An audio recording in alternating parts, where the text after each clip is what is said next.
coming into play is here and now today.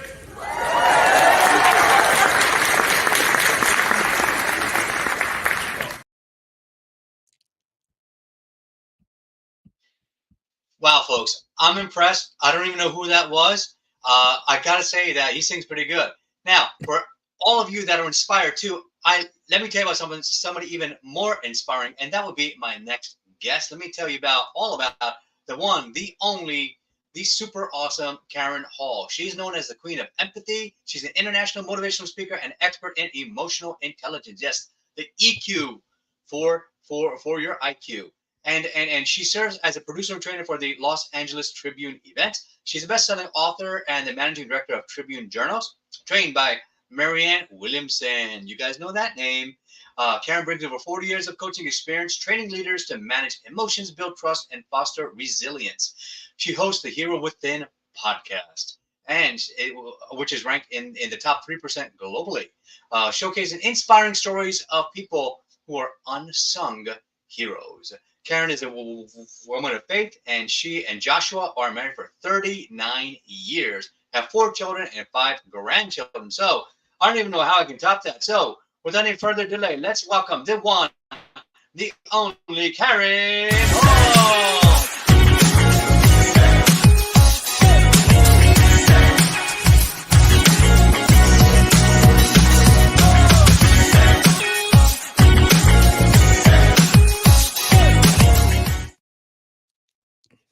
Hey, Raja. Welcome, Sharon. How are you today?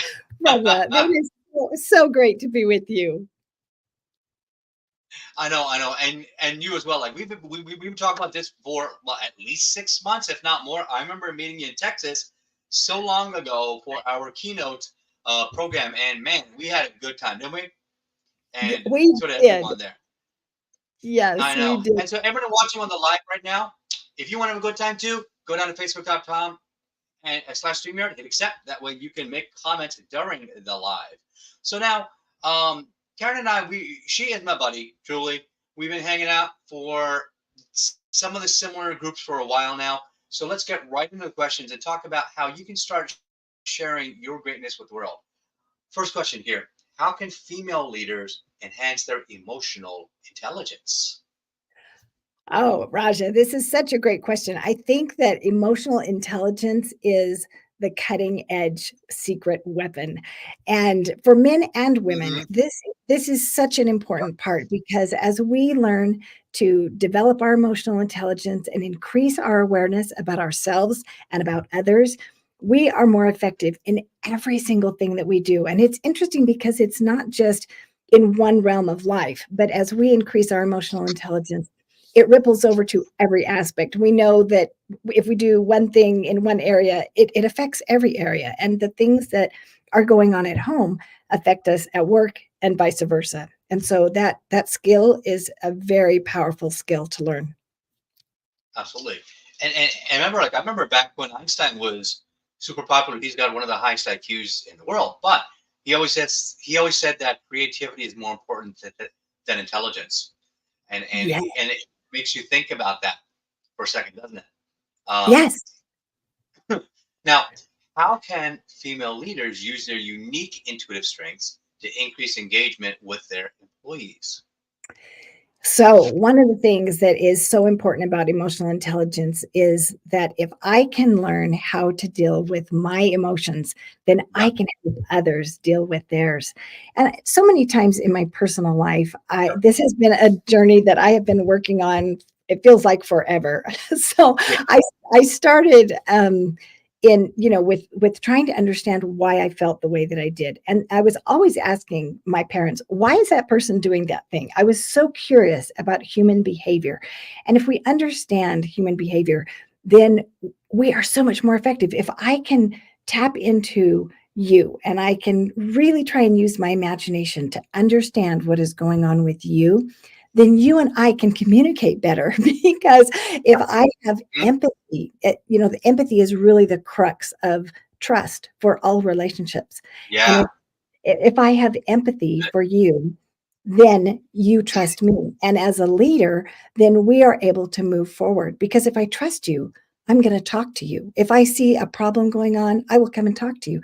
If I have, an area where I think, oh, I think I have an idea. We could do this. Well, if the door is open and I feel trust with you, then we can move that needle. If I don't trust you, which happens many times in organizations, then that Yeah. door is shut and we don't move forward. And with your experience with, understanding the silent disabilities, if I have a silent disability and you're my supervisor, but I trust you, I'm going to be able to go to you and I'm going to be able to share with you. And then as a leader, you are able to resolve that issue. But you can't do that if you don't have all the information. Yeah. So now you kind of touched upon this, but I want to expand on this a little bit more. So how can female leaders inspire that trust and resilience within their team? So you talked about, so when I talk about like invisible disabilities, like I just gave it at my keynote, ding ding, Pfizer World Headquarters last week. Yes, so much fun. But how can you inspire that trust even more? I mean, because you already have sort of like the first step already going. So what else can you do? Right. So actually, the first step is to back up a little further. So the first step is to start with learning to trust myself. And so I need to do that inner work. And we can talk quite a bit about that as much as you'd like. But for me, it came down to learning to have empathy for myself. And that self-love component is often misunderstood. Many times people think, well, that's selfish, or that's just fluff. Well, when I have time, I will work on that. But first I got to have the strategy. I've got to, know what to do and have a plan and all this. But really, it comes down to that self-love, because those unresolved issues within me block my ability to have empathy for myself. And that blocks my ability to have empathy for you. And a lot of times people that are in leadership forget that part. They think, well, I care about the people that I'm dealing with. I have empathy for them. But when it comes down to it, it is very difficult to have empathy for someone else when emotions are escalating. And so you have to be able to first have that empathy and that self-love for yourself. And that takes practice. And a lot of times we'll have empathy for ourselves at a certain level, but not at another level. And so for myself, I have noticed that as a leader, that there are times when I will default to faulty thinking, to a limiting belief that I have. And until I become aware of that, it has blocked me. And so as I have done work with myself and I have recognized that I had this faulty belief, I was like, oh my word. And then as I was able to release that, and I worked with a coach who helped me with that, I continue to work with a coach. The breakthrough was phenomenal. And then my interactions with people just increased exponentially as well. I expanded in my business. I expanded in my relationships professionally, and my relationships at home expanded as well. And so I felt this greater love that I was getting. What'd you say? It's like amazing how that happens, right? When you understand yourself, you start to understand others. Absolutely, absolutely. And what's going on within is what comes from, without as well. And so the thing that I learned that really was interesting was that the greater capacity that I had to love myself and acknowledge myself and be kind and compassionate to myself, the greater compassion and empathy I had for others. So it's a win-win all the way around. Oh, I love it. And by the way, Karen, for creating those win-wins, you had ring the victory bell, and I'm going to add an extra win for you. Down below, you see that Karen is actually going to be sharing a gift with you. Why don't you tell everybody in the audience there, when you're live, you thrive, and when you're on the replay, you get to play again. So right now, if you're watching live, please give us some likes, thumbs ups, give us some hearts, because we know that we are creating that impact out there for you. And if you're on the replay, do the same thing. So Karen, tell us what's the benefit that they're going to receive from clicking on that gift link down below. Yes. And so the link takes you to a quiz that I have about emotional intelligence. And many people hear that term and they're like, what does that even mean? And just like I hear it, but I have no idea. And so this quiz is to help you learn about your emotional intelligence. And after you take the quiz, then I will continue to send you information about events where we talk about emotional intelligence or other things that I'm learning, because it's one of my all-time favorite topics. And so Yeah. we will continue to provide you with education. It is totally education based, and just share with you things that come to me that, for example, with the Los Angeles Tribune, where I'm involved, every event that we have is no cost. And so it is all available just for your benefit and for your education. And most of the content does relate to emotional intelligence in some way. Oh, fantastic. I love it. So now, like I know that growing up, the way the way that we're raised and how we're raised like shapes the way that we think going on. So where did you grow up, and like how did you get raised, and how did that affect the way you think now? So I was raised in a loving home. I was born 2.5 months premature, which shaped my whole life. I didn't know all the different ways that it affected me, but now I can look back and connect the dots. So I'll do that for you. But I weighed 2.5 pounds. I was 2.5 months premature, and I Oh weighed wow. 1 pound 13 ounces shortly after birth. So less than the size of a grapefruit. And I was the first baby. My parents were just so excited to have a child, and my dad had waited. He was 30 when he had me. So he was so excited to have a baby finally.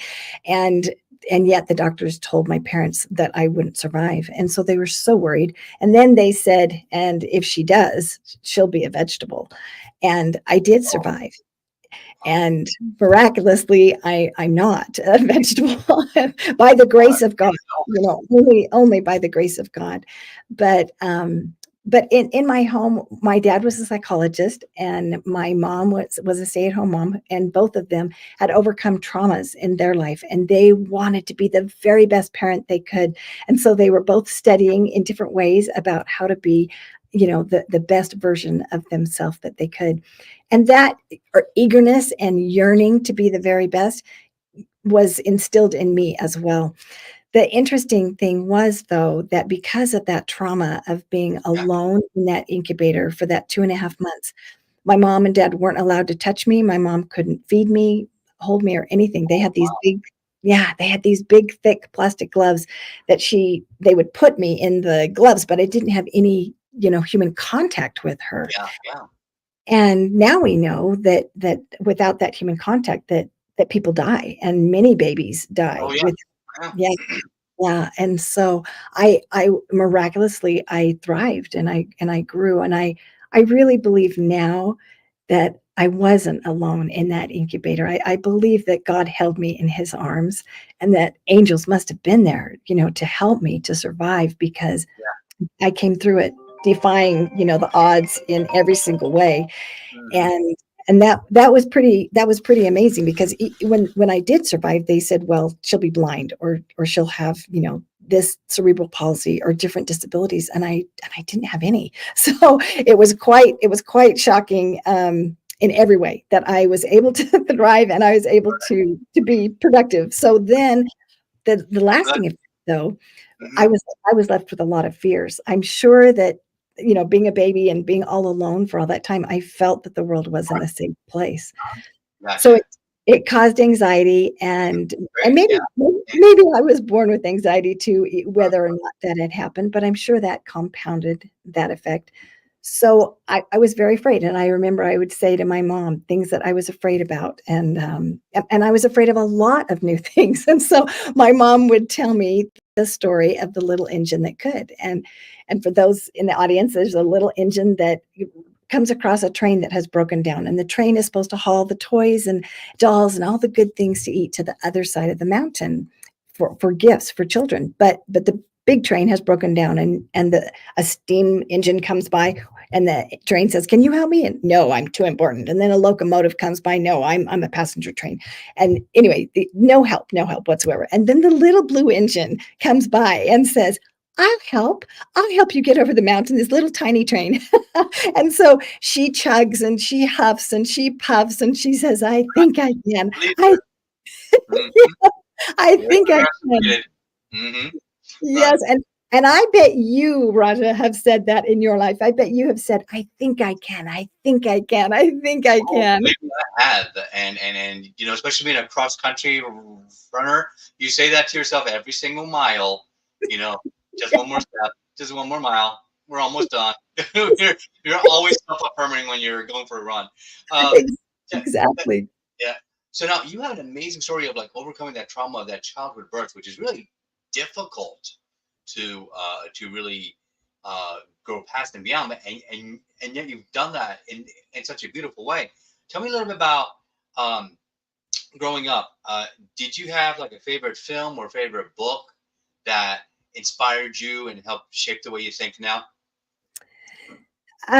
Yeah, well, several things shaped me. I loved the stories of overcomers. They were always Yep. my favorite. Helen Keller, I loved reading about Helen Keller. I loved her positive attitude and the way that she embraced challenges. I loved her abundance mentality that she could always find a way around. I loved Florence Nightingale. I loved how she sacrificed and served and defied all the odds. Both Helen Keller and Florence Nightingale defied all the odds. And so every time I would read a story like that, I was just bolstered in courage. I was like, oh, if they could do it, I can do it. This thing that scares me, I Always is. can do Yeah. it. Yeah. And then I read about Joni Eareckson and how she became a paraplegic after it's the other side of the mountain from an accident, and she learned to paint with her toes and write, and she became a public speaker. And I'm like, wow. And Corrie Ten Boom was an incredible inspiration to me about how she had helped people and saved people's lives. And Mhm. in the trenches of the horrific conditions that she experienced, she was That's looking she was looking for God, and she worked to be an instrument in his hands. And then she went on to offer forgiveness to those who had harmed her, which absolutely was so incredible to me. And yeah. I just it resonated with me about offering love in everything that we do. And That's so great. those That's are great. some of my key heroines. Yep. So now you've definitely found some inspirational sources through your life. Now, for those that have not done so yet, make sure you click on the banner down below. Make sure you grab her link as we shift into our next segment, which I call the softer side of series, and really get to know you as a person, because people don't join a business; they join a person. So, tell us a little bit more about you. Like, you know, you said you grew up obviously as a preemie. What was childhood like for you? So because childhood was scary, and I was mentioning how, my mom would read me this it was my bedtime story. This was my first lesson in mindset. And so my mom would give me these encouraging messages. And I remember when I was scared at school. I was scared at different things that would happen. And when I remember when I was in high school, and she said, you should take a drama class, because I was scared to death to talk in front of people. My voice would shake. I would turn bright red. I would stutter. I lost my voice. My throat would close up. I would shake. I was a mess. And so she said, you should take a drama class. And I'm like, me be alone on a stage? Heck no. And she said, yes, you should do that. It would probably help you. And so I did. I took a drama class, and then when I went to college, and that gave me confidence. And so then she said, and you should run for student office. And I was like, I don't think anybody will vote for me. And she's like, yes. this, this is how we grow, right? What about what was there a favorite? Like for example, I always like to find out about people like what kind of music really is your jam? Like, is there a favorite song or artist that really kind of gets you going? Yes, I really like there are several songs that I Mhm. listen to. I like Tracy Bird. Tracy Bird's a country artist, Okay. and my husband, and my song is Keeper of the Stars, and how the Lord orchestrated them finding Oh, each other. I I cry every time I listen to it. oh, I I'll like look that one up. I'm sure I've heard it, but I can't place it right now. ah, Keeper of the it's Stars. If somebody in the audience knows it, please put a link down below so we can find it faster. Um, and so now, what's a fun fact about you that maybe people don't know?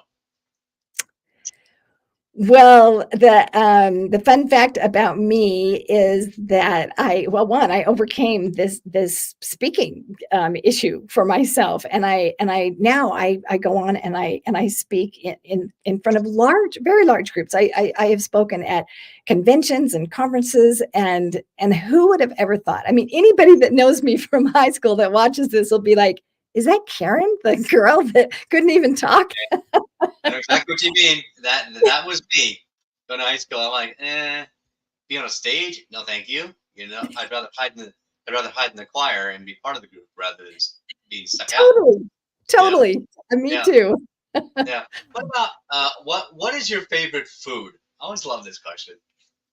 My favorite food is chocolate chip cookies. I am the cookie monster. I just My God. I love cookies and milk. All right.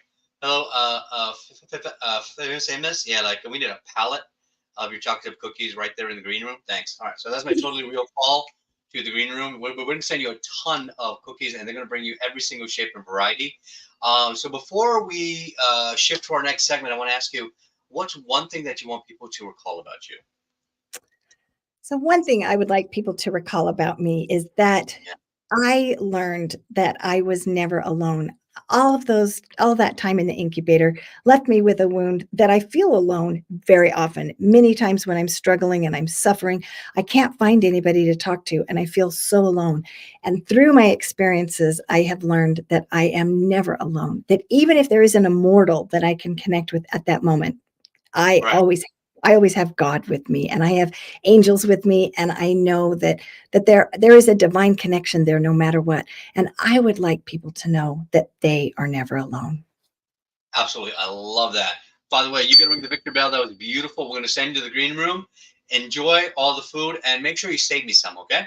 Okay. So, all right. So, folks, this week for our sponsor segment, we have the amazing, the one, the only Talkadot that gives you an opportunity to collect testimonials during your show. If you're an entrepreneur or speaker or you're presenting anywhere, it puts a QR code for you and lets them give you their name, email, phone number, and you can ask them questions so you know how well you did. And on top of that, they can leave testimonials and refer you to the next event planner. So make sure you grab that link down below and grow your business.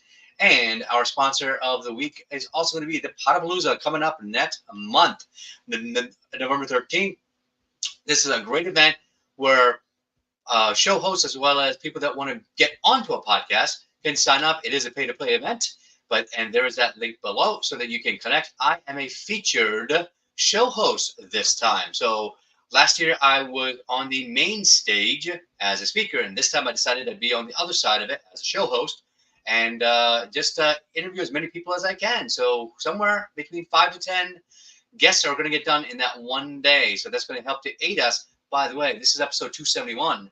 We are on our way to 371.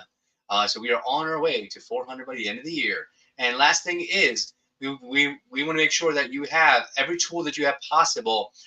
Our paid mastermind, I'm opening it up as a free group coaching program now. So that is going to be the link down below. There is a one-time donation that goes to a charity, and that's it. You get access for life, and that's it. So make sure you grab it. Every Tuesday night, we're going to work on speaking skills, evaluations, entrepreneur tips, tricks. We're going to work about AI. We're going to find out how to update your systems, your processes, how to build a team, how to become world-class in your business. And speaking of world-class, guess what? My book became an international bestseller. There's that link. Make sure you use this link so that way I can actually autograph it for you. Now, if you haven't done it yet before, make sure that you actually have some sort of video or reel that shows off your branding. Here's an example of what I'm talking about. When you throw a rock into a lake, what happens? No, there's a splash. You make an impact, and then you get waves. And then you don't know where those waves are going. Those waves are going past around the reeds, and you don't know where that impact is. So all of you out there, when you're on stage, you don't know where your impact is going to end. It's never going to end.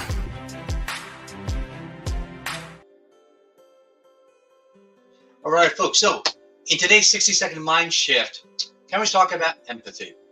and we're talking about the emotional queen. Well, guess what? I remember back in 2019 when I gave my first TEDx talk. Guess what? A lot of people are lonely because they're not getting that emotional connection with people. My TEDx talk I did at TEDx J&J. That's Johnson & Johnson. My first talk was called Loneliness in a Social Media Society. So how come is it we have, hey, I got 2,000, 3,000 friends, I got 5,000 friends, I maxed out my friends. But when you call someone on a Friday night and your car is broken, or on Saturday night when it's raining and you can't get to the prom or something, you don't have a ride, well, what happened to those 5,000 friends? I think social media has actually diluted what that word means, because those are actually connections. They're not your friends.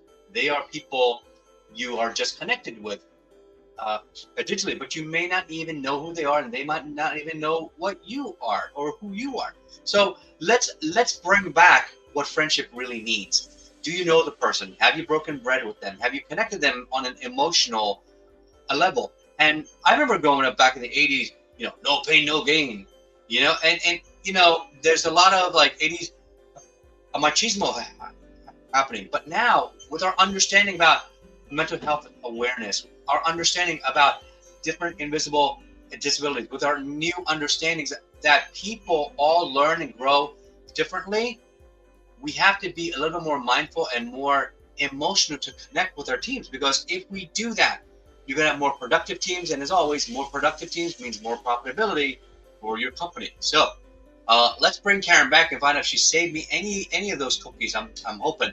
And let's see what happened here. So Karen, welcome back. How are you doing? How are the cookies? Oh, they're delicious. Thank you so much.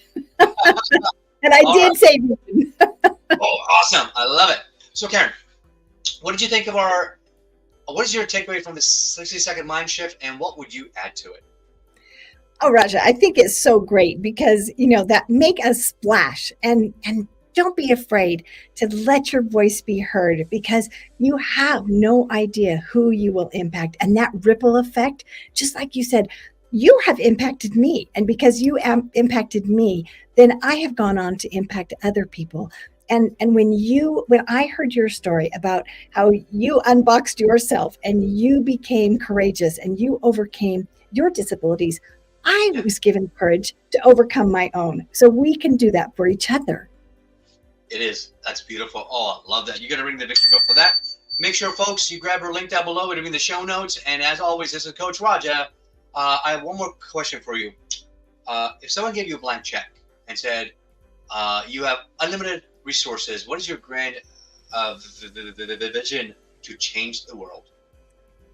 As you talked about connection and how important real connection is and real friendship is, I would allow people to have access to a coach so that they could overcome their traumas and their limiting beliefs, so that they could have stronger connections with themselves and with those that they associate with. I would want every single person to have a coach that they loved and trusted. Oh, I love that. Thank you so much, Karen. You've been an amazing guest. Thank you so much. And everybody out there, when you're live and thrive, when you're on the replay, you get to play it again. Thank you for being here as part of Victory Mindset Academy. And now the Unbox Me Today show. This is Coach Raja. As always, believe it and become it. And we'll see you on the next show. Bye-bye.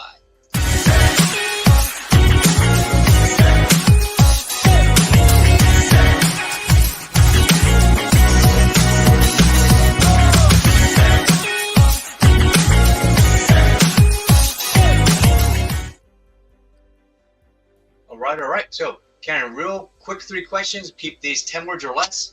What was your favorite part of being on the show today? My favorite part of being on the show is connecting with you. Thank you. Awesome. What was your biggest takeaway from the training today? The biggest takeaway is that we never know the impact that we are going to have, but that ripple effect goes out and it keeps going.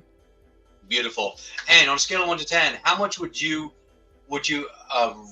recommend me to somebody else's stage? A 10. Absolutely a 10. I love it. Thank you so much. All right. You've been amazing. The podcast team knows what to do from here, and we are gone.